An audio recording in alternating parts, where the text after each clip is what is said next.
Oggi vediamo tre soft bait che hanno una caratteristica principale, che è quella di avere una somiglianza e un nuoto realistico come non poche. E vi faccio vedere nel dettaglio quelle che sono le specifiche tecniche di queste esche artificiali. Vi do qualche consiglio di utilizzo anche dopo i test che ho fatto direttamente in pesca. Vi dico i modelli, i prezzi e dove acquistarli. Nel dettaglio vi parlo del Crazy Paddle Tail della Fish, poi vi faccio vedere Ily Shad della All Blue e poi infine vi mostro il Sand Eel della Savage Gear. Scopriamo insieme quando usarle, quanto lanciano davvero sulla distanza, come recuperarle e come scegliere quella ideale in base alle nostre condizioni e il predatore che vogliamo insidiare. Partiamo dalla prima imitazione di soft bait e nel dettaglio vi do qualche informazione in merito alla Crazy Paddle Tail della Fish. Questa è la misura numero 3 ed è 150 mm, armata con una testina Shore da 10 grammi. Diciamo è utilizzata, può essere utilizzata in diverse condizioni marine. Io la preferisco con il mare leggermente mosso e questa imitazione richiama fedelmente quella che è un pesce foraggio anguilliforme, quindi questo della Fish è proprio un'esca iconica che tanti di voi sicuramente conosceranno, e come tutte le esche artificiali ha dei pro e dei contro in base anche alle caratteristiche e il predatore per cui noi lo utilizziamo. Una delle cose che salta subito all'occhio è che la testina piombata con annesso un amo che ci permette anche di intercambiare le codine è leggermente piccola. Quindi che cosa succede? Che tante volte quando noi utilizziamo quest'esca artificiale per il serra, per esempio, è necessario mettere un assist nei 3/4 del corpo oppure nella coda per evitare delle mangiate a vuoto. In tanti casi invece, quando peschiamo soprattutto la spigola che tende ad aspirare l'esca, questo problema non si pone perché aspirerebbe anche la parte anteriore dove è previsto l'amo. Io la utilizzo solitamente quando cerco il pesce predatore, che sia serra, spigola o anche barracuda, dalla mezz'acqua fino al fondo, con dei recuperi abbastanza veloci, durante cui quest'esca muove davvero con un nuoto realistico. Può essere utilizzato anche per altri tipi di predatori, come ad esempio le palamite, che sono in caccia su latterini o su pesci agugliformi, come questa esca ben raffigura. Per quanto riguarda il tipo di recupero, io preferisco quello lento o alternato con delle gercate verso l'alto, perché quest'esca lavora molto bene anche in caduta, simulando magari un pescetto ferito che cerca di raggiungere il fondo per nascondersi. Quindi stop and go, cadute controllate, recuperi anche a media velocità rispetto anche al predatore che noi dobbiamo insidiare. Questa esca gode di una buona aerodinamicità, per cui riusciamo a lanciarla abbastanza bene. È il corpo un po' troppo grande, ecco, che ci limita magari se noi abbiamo la necessità di fare quel metro in più, però magari utilizzandola in spiaggia, durante le condizioni di mare in scaduta, dove non abbiamo necessità di fare tanti metri, oppure all'interno della foce, oppure se noi peschiamo da un'imbarcazione, la possiamo comunque sfruttare in diverse condizioni, anche con il vento contrario. Raggiungiamo dai 40 ai 60 metri utilizzando un'attrezzatura media, quindi parliamo di una canna che è capace di lanciare dai 10 ai 30 grammi, mulinello 4000-5000 imbobbinato con uno 0,14 di trecciato, non di meno, perché ecco è l'attrezzatura che ci permette di raggiungere con massima senza sforzo la massima distanza e anche la precisione. Un'ultima nota per questa esca artificiale è che nuota anche a bassissima velocità, quindi può essere utilizzata anche quando siamo in presenza di pesce, diciamo, apatico, per cui ecco, in tante occasioni riusciamo a simulare la sua aggressività quando il pesce, ecco, non è preparato oppure non è attivo. Questa può fare la differenza in diverse situazioni di pesce, oppure in spot molto pressati, perché proprio il realismo di questa esca artificiale, che già si attiva a basse velocità, è una carta da giocare, è un jolly.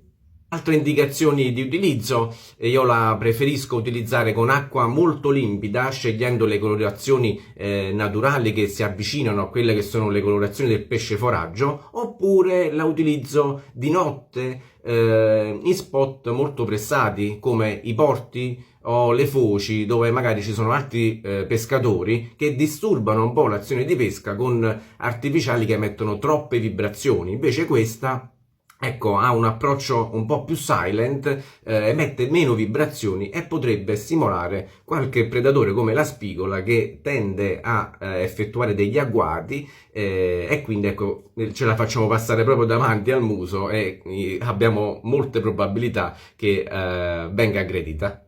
La prossima esca che vi faccio vedere è questa della All Blue Tidal Ili Shad, e quello che salta all'occhio è questo profilo ultra slim di origini giapponesi, chiamiamolo così, dove vediamo che la testa piombata è già corredata di amo che va ad innescarsi direttamente nel corpo in gomma, dotato questo corpo di una buona morbidezza ed elasticità, allo stesso tempo anche resistente. Quindi già prendendo in mano questa esca artificiale notiamo che comunque non ha niente da invidiare alle esche più blasonate, nonostante sia un'esca low cost. Anche questa durante il recupero emette un nuoto molto realistico e va a raffigurare il classico latterino, l'anguilletta e tutti i pesci foraggio anguilliformi. Anche in questo caso io solitamente la utilizzo di giorno per anche le condizioni di acqua limpida, oppure magari di notte per insidiare la spigola all'interno delle foci, nei porti, sotto le banchine, sotto le barche. Quindi diciamo che grazie anche alle vibrazioni che emette quando è in caduta oppure su un recupero lineare, richiama fedelmente quelle che sono le movenze del pesce foraggio ed emette le vibrazioni giuste per attrarre i predatori. Con questa esca possiamo fare diverse tipologie di recupero. Molto interessante secondo me è quello ultra lento, perché anche con una leggera trattenuta, magari se siamo in corrente, pesca in mare in risacca, oppure all'interno delle foci nei fiumi, questa esca emana il giusto movimento, le giuste vibrazioni per attrarre i pesci. Quindi è molto bilanciata e la coda ben dimensionata per riuscire a far lavorare bene questa esca. Per quanto riguarda la distanza di lancio raggiunta, si lancia davvero bene, perché la forma aerodinamica permette di raggiungere sia distanza che fare dei lanci precisi. Diciamo che dai 30 ai 45 metri è la distanza media che noi riusciamo a raggiungere con un'attrezzatura leggera o media, perché non vi ho detto che questa esca pesa circa 22 grammi, compresa di testina, quindi comunque nonostante sia un'esca piccola è un'esca che ha un certo peso, e quindi la possiamo utilizzare anche in presenza per esempio di mare mosso, dove è presente della risacca, se siamo in pesca in spiaggia, dalla scogliera, e anche sui bassi fondali, visto che l'amo è rivolto nella parte superiore dell'esca artificiale. In questo caso, ecco, ci limita quelli che sono eventuali incagli sul fondale. La terza esca che vi mostro oggi invece è quella della Savage Gear Sandy Hill. Ecco, ne ho di due versioni. Questa che è della taglia 95 mm, 22 grammi, e poi ho una sorellina un po' più grande perché la utilizzo con condizioni di mare più formato ed è ideale per diverse tipologie di predatori, ma soprattutto la spigola. A differenza delle altre esche che vi ho fatto vedere prima, come questa, dove abbiamo l'amo esposto e direttamente collegato alla testina, quindi è un corpo unico, in questo caso la Savage Gear ha prodotto questo modello dove c'è l'amo offset che è collegato tramite uno snodo alla testina, quindi la testina e l'amo sono due pezzi separati che possono essere innescati tra di loro, a cui poi va accoppiata il corpo. Questa esca emana tante vibrazioni grazie alla codina delle dimensioni, diciamo, superiori a quelle dell'esca che vi ho fatto vedere oggi, quindi è un'esca che possiamo utilizzare soprattutto di notte o con acqua scura oppure con forte presenza di corrente, risacca, turbolenze, quindi le vibrazioni sono il primo richiamo, ormai lo abbiamo capito bene, per far sentire la presenza al predatore che si trova lì in situazioni di caccia. Come la possiamo utilizzare? Recupero costante, lineare, oppure la facciamo affondare e risalire, quindi facciamo una specie di dente di sega, come comunemente viene chiamato questo tipo di recupero, oppure con delle giggate verso l'alto, dove gli diamo un po' di maggiore reattività per simulare magari qualche predatore che abbiamo sentito la sua presenza ma non è stato convinto ad attaccare la nostra esca, quindi forziamo un po' la sua reazione con degli scatti tra stop e ripartenze. Anche questa esca la possiamo lanciare con molta facilità tra i 30 e i 45 metri, mentre questa, la sorella un po' più grande, possiamo raggiungere tranquillamente i 60-65 metri, quindi andare molte volte oltre il frangente che si crea in fase di mare formato in spiaggia, per cui ecco, sono 3 imitazioni, queste che vi faccio vedere oggi, che riescono a coprire diverse situazioni di pesca, ma fondamentalmente nascono soprattutto per insidiare predatori come la spigola. Veniamo un po' alle indicazioni finali e ai prezzi.